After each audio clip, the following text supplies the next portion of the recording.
జాతిపితలు ఏందని నాకు అర్థం కాదు. రాజకీయ నాయకుడు జాతిపితలు ఏంది? ఇదేమన్నా సమాజానికి ఉపయోగపడ్డోళ్ళ?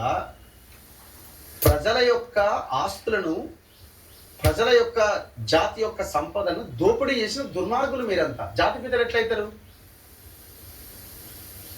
ఎవడు నేను జాతిపిత అన్నా, మీ లీడర్లను జాతిపితలు చేసినా మీరు కాదు చేసుకోవాల్సింది, మీరు కాదు ప్రకటించుకోవాల్సింది జాతిపితల మేమని. ప్రజలు డిసైడ్ చేయాలి ఎవడు జాతిపిత అన్నది. జాతిపిత అంటే అర్థం తెలుసా? జాతిని ఉన్నత శిఖరాలకు చేర్చినోడు, మెరుగైన సమాజం కోసం పాటుపడ్డోడు జాతిపిత అవుతాడు. సమాజాన్ని పాతాళానికి నెట్టేసినోడు, ప్రజల మధ్య గొడవలు పెట్టినోడు, దోపిడీ చేసినోడు, పెద్ద పెద్ద కేసులలో ఇన్వాల్వ్ అయినోడు, మంది ఫోన్లు ఇన్నోడు జాతిపిత కాడు. రేవంత్ రెడ్డి బూతుపిత. ఈ బూతుపిత అన్న ట్యాగు రేవంత్ రెడ్డికి ఇవ్వచ్చు, కేసీఆర్ కూడా ఇవ్వచ్చు. రేవంత్ రెడ్డి అదే మాట్లాడుతుండు, పేగులు మెడలేస్తా, పొడుచుకుంటా, ఏందో చేస్తా, అది చేస్తా, ఇది చేస్తా అని. కేసీఆర్ అదే మాట్లాడిండు, కేంద్ర మంత్రిని పట్టుకొని రండా అన్నాడు. అదేంది స్వచ్ఛమైన తెలుగు లాంగ్వేజ్ లో ఉన్న అద్భుతమైన పదమా జాతిపితలు వాడే లాంగ్వేజ్ అది?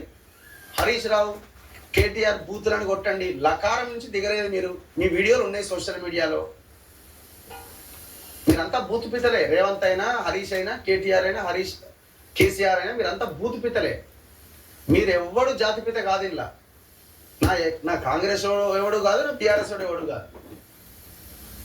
మీకు మీరు ఆ జాతిపిత దాని ఏదో పెద్ద ఇష్యూ తీసుకొచ్చి దాన్ని ఒక ప్రజల్లో చర్చకు పెట్టి, హార్వర్డ్ కాదు అంతరిక్షానికి పోయినా రేవంత్ మారడు. 2025లో నెలకో స్కామ్ తో ప్రజాధనం లూటీ చేసిండు. బీజేపీతో చీకటి ఒప్పందం వల్లే అవినీతి పైన విచారణలు లేవు.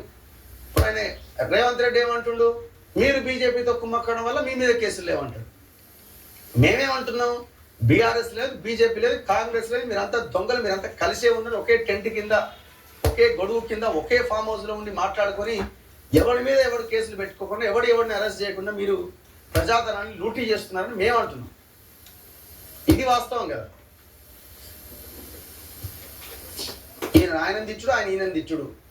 ఒక్కడన్నా ప్రజల సమస్యల మీద మాట్లాడుతున్నాడా?